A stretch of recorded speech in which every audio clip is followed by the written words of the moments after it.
Take দুনিয়ার নতুন নতুন আপডেট নিয়ে আজকের টেক নিউজে আমরা আবার হাজির হয়ে গেছি। গত এক সপ্তাহে টেক দুনিয়ায় কি ঘটলো, খুব এক্সাইটিং অনেক জিনিস ঘটেছে, সেগুলো আজকে ভিডিওতে বলবো। ভিডিও দেখতে থাকুন, ভালো লাগবে। আর এরকম আপডেট নিয়মিত পাওয়ার জন্য আমাদেরকে সাবস্ক্রাইব করে রাখবেন। আর হ্যাঁ, ভিডিও যদি ভালো লাগে শেষে গিয়ে একটা লাইক করে দেবেন, খারাপ লাগলে ডিসলাইক করে দিন, সেখানেও আপনার পূর্ণ স্বাধীনতা রয়েছে।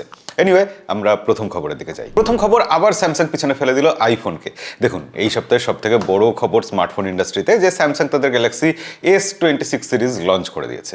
এবার S26 আলট্রা, এই ফোনটা নিয়ে সব থেকে বড় অভিযোগ যে এখানে ব্যাটারি সেই একই আছে। গত 3-4 বছর ধরে স্যামসাং 5000 mAh ব্যাটারি দিয়ে আসছে তাদের ফ্ল্যাগশিপ ফোনে। অন্যান্য চাইনিজ ব্র্যান্ড যেখানে তাদের ব্যাটারি ক্যাপাসিটি বাড়িয়ে 7000, 10,000-এ পৌঁছে যাচ্ছে, সেখানে স্যামসাং এখনো 5000 mAh ব্যাটারি দিচ্ছে। কিন্তু স্যামসাং দাবি করছে তারা নাকি এবার অপটিমাইজেশন এত ভালো করেছে যে ব্যাটারি ব্যাকআপ খুব ভালো পাওয়া যাবে। তো আলটিমেটলি এর একটা পরীক্ষা হওয়া তো দরকার।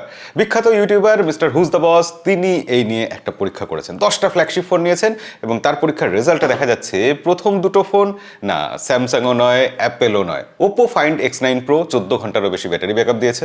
OnePlus 15 মোটামুটি 13 ঘন্টার মতো সে স্ক্রিন অন টাইম দিয়েছে। সেখানে Samsung Galaxy S26 ultra third পজিশনে এসছে, 12 ঘন্টা ব্যাটারি ব্যাকআপ দিয়েছে। এবং হ্যাঁ, আপনারা ঠিকই আন্দাজ করেছেন, আইফোন 17 Pro Max সে ব্যাটারি ব্যাকআপ দিয়েছে 11.5 ঘন্টা। এরপর যথাক্রমে Xiaomi 17 ultra, Samsung Galaxy S25 ultra, Google pixel 10 Pro XL এইসব ফোনগুলো রয়েছে। তবে হ্যাঁ, এটা কিন্তু মানতেই হবে যে 5000 mAh ব্যাটারি দিয়ে স্যামসাং যেখানে এত ভালো ব্যাকআপ দিচ্ছে, আমরা যে এতদিন অ্যাপেলের প্রশংসা করতাম কম ব্যাটারি দিয়ে বেশি ব্যাকআপ দেয় কি করে, সেই জায়গাটা কোথাও গিয়ে স্যামসাংও প্রায় ছুঁয়ে ফেলছে। অবশ্যই এইসব ফ্ল্যাগশিপ ফোনগুলো, এইসব কোম্পানিগুলো, নন চাইনিজ ব্র্যান্ডগুলো কোথাও গিয়ে রিসার্চ অ্যান্ড ডেভেলপমেন্টে প্রচুর টাকা খরচ তো করেই। এই ফোনটা এখন দেখানো যাবে না এমবার্গোর জন্য, এবং এই ফোনটা খুব শীঘ্রই রিলিজ হচ্ছে নাথিং কোম্পানির তরফ থেকে।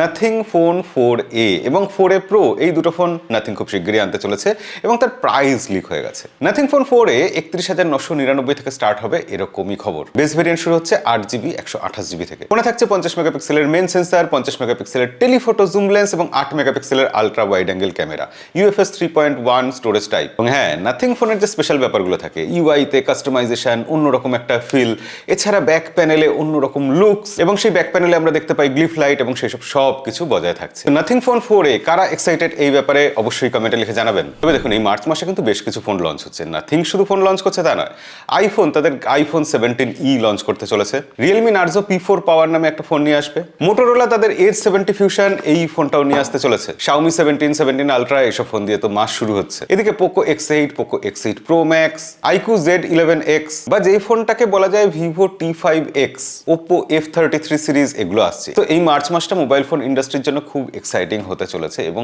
অন্যদিকে এই মার্চ মাসের শুরুতেই MWC হচ্ছে, ওয়ার্ল্ড মোবাইল কংগ্রেস, স্পেনে হচ্ছে বার্সেলোনাতে, যেরকম প্রতি বছর হয়। সেখানে সব কোম্পানি তাদের লেটেস্ট টেকনোলজি, আপকামিং টেকনোলজি দেখাবে এবং সেই বিষয়ে আপডেট আমাদের নেক্সট ভিডিওতে অবশ্যই আসবে। এবার তাহলে আমরা একটু সায়েন্সের খবরে চলে আসি। মনে করুন আপনি একটা লিকুইড ঢালছেন এবং সেটা সেকেন্ডের মধ্যে সলিড হয়ে গেল।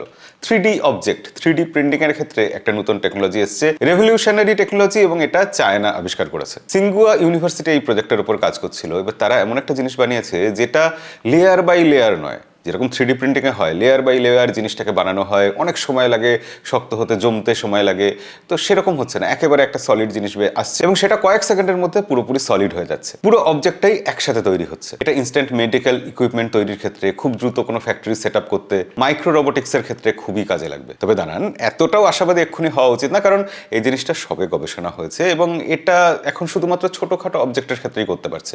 বড় অবজেক্টের ক্ষেত্রে এই জিনিসটা এখনো সেভাবে কাজ করছে না। এদিকে চিকিৎসার ক্ষেত্রেও এআই এসে যাওয়ার পর নতুন নতুন আবিষ্কার হয়েই চলেছে এবং এবারও চায়না দেখিয়ে দিয়েছে তারা কেন স্পেশাল। আপনি কল্পনা করুন, হয়তো আপনার বা আপনার কোনো প্রিয়জনের ডায়াবেটিস হয়েছে, অথচ তাকে সারা জীবন ইনসুলিন নিয়ে কাটাতে হচ্ছে না। শুনতে সাইফাই মুভির মতো লাগছে, কিন্তু এটা চীনের গবেষকরা করে দেখিয়ে দিয়েছেন। তারা জানিয়েছেন স্টেম সেল থেরাপি দিয়ে টাইপ 2 ডায়াবেটিসকে একদম রিভার্স করে দিতে পারছেন তারা। ইনসুলিন তৈরি করছে, এরকম প্যানক্রিয়াটিক বিটা সেল তারা তৈরি করছেন ল্যাবরেটরিতে, তারপর সেটা শরীরে ট্রান্সপ্লান্ট করে দিচ্ছেন এবং সেখানে সাফল্য দেখা গেছে। মানে ভবিষ্যতে লাইফ লং ইনসুলিন নেওয়ার দিন শেষ। তবে হ্যাঁ, এই জিনিসটা কিন্তু এখনো রিসার্চ স্টেজে আছে। অনেক রোগীর ক্ষেত্রে এটা সফলভাবে কাজ করছে, কিন্তু সবার ক্ষেত্রে করবে কিনা সেটা আরও গবেষণার পর জানা যাবে। এদিকে ইন্ডিয়ার গভর্নমেন্ট বলেছিল মার্চ মাসের 1 তারিখ থেকে সিম বাইন্ডিং টেকনোলজি চালু হয়ে যাবে, অর্থাৎ আপনার মোবাইলে সিম আছে কিনা সেটার উপর নির্ভর করবে আপনি হোয়াটসঅ্যাপে লগ ইন করে থাকতে পারবেন কিনা। অর্থাৎ আমরা অনেক সময় তো এরকম করি, আমার মোবাইলে সিম ভরা আছে, সেখানে আমি হোয়াটসঅ্যাপ চালু রেখেছি এবং তারপর অন্যান্য বিভিন্ন ডিভাইসে আমরা হোয়াটসঅ্যাপ ইউজ করছি। সেই জিনিসটা কিন্তু এবার আর সম্ভব হবে না, কারণ প্রতি সেকেন্ডে হোয়াটসঅ্যাপ একবার করে চেক করবে যে ডিভাইসে হোয়াটসঅ্যাপটা ইউজ করা হচ্ছে সেখানে আমার সিম কার্ডটা ভরা রয়েছে কিনা সেই নাম্বারে। এবং এটা শুধু হোয়াটসঅ্যাপ না, হোয়াটসঅ্যাপ, টেলিগ্রাম সবার ক্ষেত্রে করতে বলেছে সরকার। তবে হ্যাঁ, এই ব্যাপারটা এখনো যে সেভাবে ইমপ্লিমেন্ট হয়েছে তা কিন্তু নয়। মার্চ মাসের 2 দিন তো কেটে গেল, এবার দেখা যাক সরকার এটা কত তাড়াতাড়ি সফলভাবে করতে পারে, নাকি এটা রাতারাতি আপডেটের মাধ্যমে আমাদের ফোনে চলে আসবে। আপনাদের কারোর ফোনে কি এখন অবধি এটা চালু হয়েছে যে সিম আপনার ফোনে নেই, হোয়াটসঅ্যাপ লগ ইন করা ছিল কিন্তু আপনি অটোমেটিক লগ আউট করে যাচ্ছেন? এটা যদি হয়ে থাকে কমেন্টে লিখে অবশ্যই জানাবেন। আজকে শেষ খবর, গুগল তাদের ন্যানো ব্যানানা 2 রিলিজ করে দিয়েছে। ন্যানো ব্যানানা এআই একটা সফটওয়্যার, আপনারা অনেকেই জানেন, এবং তার এই যে 2 ভার্সন যেটা এসছে সেটা আরো ভালো, আরো সুন্দর হচ্ছে, এটা তো সবাই জানে। কিন্তু জানা যাচ্ছে যে এটা যখন পেইড ভার্সনে আসছে তখন সেখানে কিন্তু তুলনামূলক টাকা কম লাগছে, এবং এটাই তো হওয়ার কথা। এআই যত দিন যাবে, অ্যাডাপ্টেশন যত বাড়বে, তত তার খরচাও কমে যাবে। তো আপনি এআই এর জন্য কোনো পেইড সাবস্ক্রিপশন ইউজ করেন? সেটা করলে কোন কোম্পানির, অবশ্যই কমেন্টে লিখে জানাবেন। আর আজকের ভিডিও এখানে শেষ করবো, দেখা হবে পরের ভিডিওতে। আজকের মতো বিদায়।